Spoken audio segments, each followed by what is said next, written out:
ہم یہ بھی چاہتے ہیں کہ ان اداروں کا احتساب ہو. ہم یہ بھی چاہتے ہیں کہ ان اداروں کو کس نے یہ حق دیا ہے. تاریخ میں پہلی دفعہ نہیں ہوا ہے. لوگ کہہ رہے ہیں, یہاں پر ہم سنتے ہیں کہ فلاں کے ساتھ یہ ہوا, فلاں کے ساتھ یہ ہوا, لیکن جو پی ٹی آئی اور پی ٹی آئی کے ورکر کے ساتھ ہوا یہ کسی کے ساتھ نہیں ہوا. کسی کی بیٹیاں نہیں اٹھائی گئی, ہمارے لوگوں کی بیٹیاں اٹھائی گئی, اس کو بلیک میل کیا گیا.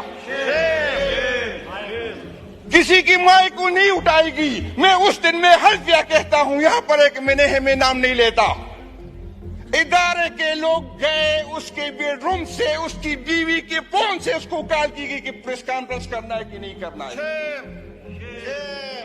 یہ بے غیرتی. ہم چاہتے ہیں کہ ہماری دفاع مضبوط ہو, ہم چاہتے ہیں کہ ہماری آرمی مضبوط ہو, لیکن اس کا جو کام ہے وہ اپنا کام کرے.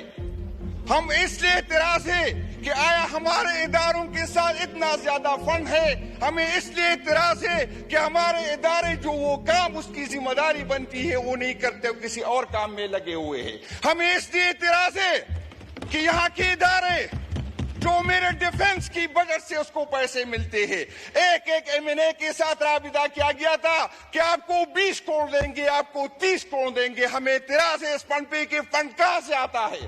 یہ پہلی دفعہ دیکھ رہا ہوں, سن رہا ہوں کہ اس سائٹ پہ بیٹھے ہوئے لوگ جو ہمیشہ بجٹ کی تعریف کرتے تھے, اس سائٹ پہ بیٹھے ہوئے لوگ اس بجٹ پہ تنقید کر رہے ہیں.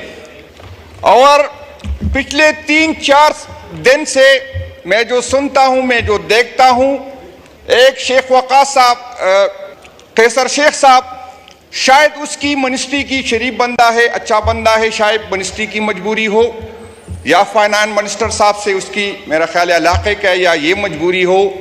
ایک میری بہن نے کوشش کی, ایک غلام ابن غلام, اس نے اس بجٹ کی تعریف کی اور کوشش کی کہ اپنے آقاؤں کو خوش کرے. باقی ایسے کسی ممبر کو اس سائٹ پہ جو بیٹھے ہیں میں نے کسی کو نہیں سنا, کیونکہ اس بجٹ میں نہ تو عوام کے لیے نہ اس ملک کے لیے کچھ ہے. جناب ڈپٹی اسپیکر صاحب, اس بجٹ میں 1500 ارب روپے کے نئے ٹیکس لگا دیے گئے ہیں. اچھی بات ہے, حکومت کو اپنی ریونیو بڑھانی چاہیے, لیکن اس بجٹ میں جو ارب پتی کروڑ پتی لوگ ہیں ان کو ریلیف دی گئی ہے, اور ٹیکس ان لوگوں پہ جو آلریڈی ٹیکس دیتے ہیں, جس میں اکثریت جو ہے سیلری والی کلاس کی ہے, ان لوگوں پہ ٹیکس جو ہے مزید بڑھا دیا گیا. جناب ڈپٹی اسپیکر صاحب, نگران حکومت جو پی ڈی ایم کی سپورٹ سے تھی, جنہوں نے کسان کو کچلا, جن کی وجہ سے کسان آج رو رہا ہے, اس بجٹ میں ان کے لیے کچھ بھی نہیں ہے. پیپل پارٹی والوں کی مجبوری ہے, اس کو زبردستی اتحادی بنا دیا گیا ہے. سب رو رہے, سب احتجاج کر رہے, لیکن جس طرح ڈاکٹر صاحب نے فرمایا, میں بھی آپ سے کہتا ہوں کہ یہ جو بھی کہے لیکن ووٹ یہ دیں گے, کیونکہ یہ سارے ان کا رزق جی ہے اس اسمبلی سے چلتا ہے, ان کا روزگار ہی یہی ہے. یہ کماتے ہیں, یہ کرپشن کرتے ہیں اور اپنے بچوں کو کھلاتے, ان کا اقتدار کے علاوہ کوئی گزارا نہیں ہے. یہاں پر بات ہوئی ہے, ایک منسٹر صاحب نے کہا کہ تجاویز لے کے آئے. تجاویز تو ان لوگوں کے پاس لی جاتی ہے, حکومت وقت کا یہ ذمہ داری بھی ہے اور اس کا حق ہے کہ وہ بجٹ بنا لے, لیکن وہ حکومت وقت جن کو عوام کی سپورٹ ہو, وہ حکومت وقت جو ووٹ لے کے آئے ہو, ایسے 547 سے بنائی ہوئی حکومت کی کیا اوقات. پیپل پارٹی والے کہتے ہیں کہ ہمارے ساتھ بجٹ جو ہے ڈسکس نہیں کیا. بھائی جان مسلم لیگ نون کے ساتھ بھی ڈسکس نہیں کیا. ڈسکس تو ان لوگوں کے ساتھ کیا جاتا ہے جن کی کوئی اوقات ہو. اسٹیبلشمنٹ کے لانے والے, آج پہلی دفعہ میں سن رہا ہوں ایک منسٹر صاحب فرما رہے تھے کہ اسٹیبلشمنٹ کا بجٹ 2200 ارب روپے رکھا گیا. اس ٹائم اب ہندوستان کا یہ تھا. میں منسٹر صاحب سے ریکویسٹ کرتا ہوں کہ صرف یہ کمپیریزن نہ دے, ہندوستان کی ریزرو کا بھی بتا دے، ہندوستان کے ایکسپورٹ کا بتا دے، اس کی تعلیم کی بتا دے، اس کی ترقی کی بتا دے۔ اور ہمیں اعتراض ہے، ہمیں اسٹیبلشمنٹ کے بجٹ پہ اعتراض ہے، صرف 2200 ارب روپے نہیں ہے۔ سویلین کی جو بجٹ ہے، سیلیون کی جو تنخواہیں ہے، جو پینشن ہے، 560 ارب روپے وہاں پر بھی ہے۔ ہمیں اس لیے اعتراض ہے کہ ہم اپنی ملک کی دفاع چاہتے ہیں، ہم چاہتے ہیں کہ ہماری دفاع مضبوط ہو، ہم چاہتے ہیں کہ ہماری آرمی مضبوط ہو، لیکن اس کا جو کام ہے وہ اپنا کام کرے۔ ہم اس لیے اعتراض ہے کہ آیا ہمارے اداروں کے ساتھ اتنا زیادہ فنڈ ہے؟ ہمیں اس لیے اعتراض ہے کہ ہمارے ادارے جو وہ کام اس کی ذمہ داری بنتی ہے وہ نہیں کرتے، کسی اور کام میں لگے ہوئے ہیں۔ ہمیں اس لیے اعتراض ہے کہ یہاں کے ادارے جو میرے ڈیفنس کی بجٹ سے اس کو پیسے ملتے ہیں، ایک M&A کے ساتھ رابطہ کیا گیا تھا کہ آپ کو 20 کروڑ دیں گے، آپ کو 30 کروڑ دیں گے۔ ہمیں اعتراض ہے اس فنڈ پہ کہ فنڈ کہاں سے آتا ہے۔ ہمیں اعتراض ہے کہ یہاں پر 30-40 سال ہمارے پختون جو ہے در بدر کی ٹوکرے کھا رہے ہیں۔ ہمیں اعتراض ہے کہ ہمارا بجٹ تو بڑھ رہا ہے لیکن ہمیں سیکیورٹی نہیں ملتی، ہمارے اسکول محفوظ نہیں ہے، ہمارے ہسپتال محفوظ نہیں ہے، ہمارے شہر محفوظ نہیں ہے، ہمارے مسجدیں محفوظ نہیں ہے۔ تو ہمیں اس پہ اعتراض ہے۔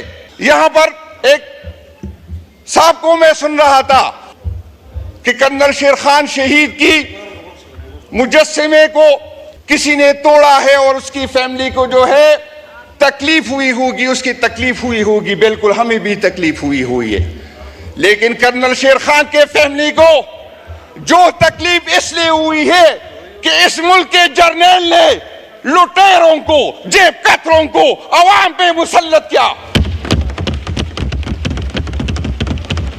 جنرل شیر خان کی فیملی کو یہ بھی تکلیف ہوئی تھی کہ وہ جنرل 12 ارب روپے کے ایسٹ کے ساتھ جو ہے وہاں پہ اس نے پراپرٹی بنائی۔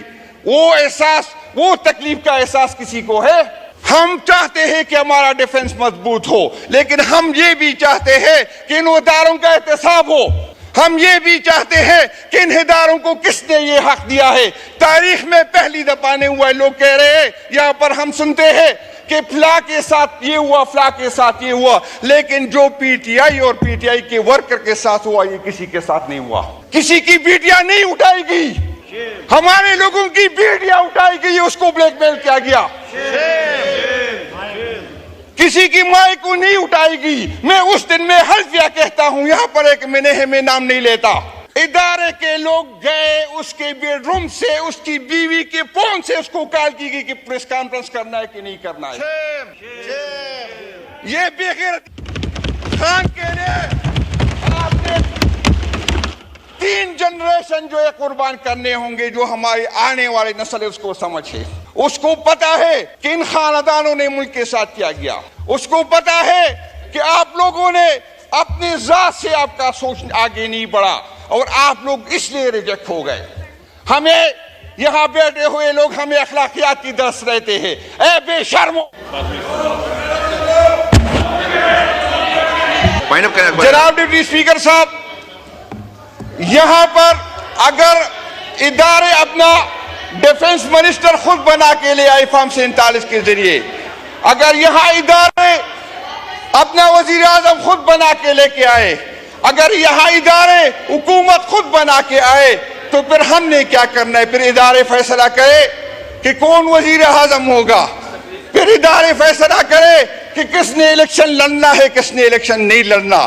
اگر ہمیں کہا جاتا ہے تو ادارے بھی اپنی حدود میں رہے۔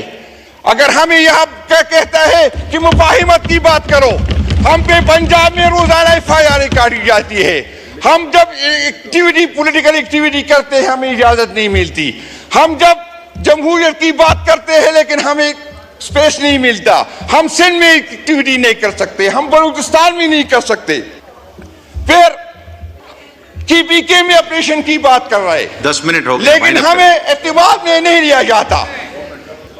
KPK میں ہمیں اعتماد میں نہیں لیا جاتا۔ ہمیں یہ بتایا جائے کہ KPK میں جو پہلے جو 20 سال سے جو آپریشن اس کا رزلٹ ہمیں بتایا جائے، اس کا رزلٹ ہمیں بتایا جائے۔ ہم یہ کہتے ہیں کہ ہمارے سپاہی شہید ہوتے ہیں، ہمیں بھی تکلیف ہوتی ہے کہ ہمارے سپاہی کیوں شہید ہوتے ہیں، لیکن بھائی اسپیکر صاحب، جب ایک سپاہی فوج میں جاتا ہے تو وہ شہید ہونے کے لیے ہوتا ہے، وہ شہید اس کے ذہن میں ہوتا ہے کہ میں شہید ہوتا ہوں، ہم اس کے جذبے کی قدر کرتے ہیں، لیکن ڈپٹی اسپیکر صاحب میں نے شہید نہیں ہونا، میرے پاس بیٹا ڈاکٹر امجد کی فیملی نے شہید نہیں ہونا تھا، لیکن چار لاشیں انہوں نے اٹھائی۔ یہاں پر اگر ادارے کے لوگ شہید ہوتے ہیں تو ہمیں اس کی قدر ہے، لیکن اس کو میڈل ملتا ہے، اس کو پیکج ملتا ہے، اس کو جھنڈا ملتا ہے، اس کو سلامی ملتا ہے، میں یہ ہزاروں شہید کہاں لے کے جاؤں؟ میری زمین کے فیصلے یہاں پر ہوتے ہیں، جن کو پتہ نہیں ہوتا، جن کو عوام کا پتہ نہیں، جن کو ہمارے مسئلوں کا پتہ نہیں۔ اور عجیب بات اور میں بتا دوں کہ جہاں پر وسائل ہے تو وہاں امن و امان کا مسئلہ ہے۔ شکریہ، تو یہ صرف شکریہ، شکریہ، شکریہ۔ 12 منٹ ہونے کو ہیں، مائک کھولیں، وائنڈ اپ کریں پلیز۔ جناب میکسیمم ممبرز تبھی بول سکیں گے جب آپ تھوڑا وقت کی پابندی کریں گے۔ جناب ڈپٹی اسپیکر صاحب، ہم نہ کسی آپریشن کا حصہ بنیں گے اور نہ کسی کو اجازت دے دیں گے کہ ہماری زمین پہ ایک آپریشن کرے۔ آخر میں ملاکنڈ ڈویژن کی بات کرتا ہوں۔ Malakand division tax exempt area ہے، ہم بھی چاہتے ہیں کہ ہم کنٹریبیوٹ کریں، ہم بھی چاہتے ہیں کہ ہم اپنے ملک میں حصہ ڈالیں، لیکن صرف آپ کو بتاؤں، ملاکنڈ اور فاٹا میں، پاٹا اور فاٹا میں جہاں پر لٹریسی 54% ہے سارے کی پی کے میں، تو پاٹا میں 17% ہے۔ جہاں فیمیل لٹریسی 32% ہے تو پاٹا میں 7% ہے۔ جہاں ڈاکٹر وائنڈ اپ کریں ایک ڈاکٹر 1300 مریضوں پہ سارے کی پی کے میں ہے تو پاٹا میں 8000 پہ ایک مریضوں پہ ہے۔ جناب ڈپٹی اسپیکر صاحب، ہمیں بھی اتنی ترقی دی جائے جتنے باقی پاکستان ہے۔ اگر ہمیں آپ ترقی نہیں دیتے، ہمیں آپ سارا سال جو ہے آپریشن میں لگاتے ہیں، ہمارا وہاں کاروبار تباہ ہے، ہمارا ٹورزم تباہ ہے، ہماری لائن آرڈر کی پوزیشن یہ ہے کہ وہاں پر تو کوئی تصور نہیں کر سکتا کہ وہاں پر انویسٹمنٹ کرے۔ اور آخر میں یہاں بجلی کی بات کرتے ہیں، جناب ڈپٹی اسپیکر صاحب، اس پاکستان کے لیے ہم اپنے بزرگوں کے قبریں ڈبوئے، ہم نے ڈیمیں بنائے، ہم نے 1 روپے پہ 1.5 روپے پہ جو ہے ہم بجلی بناتے ہیں، پھر بھی ہمیں 30 روپے 40 روپے پر ہمیں نہیں دیا جاتا۔ یہاں پر کہا جاتا ہے کہ وہاں پر لوگ چوری کرتے ہیں۔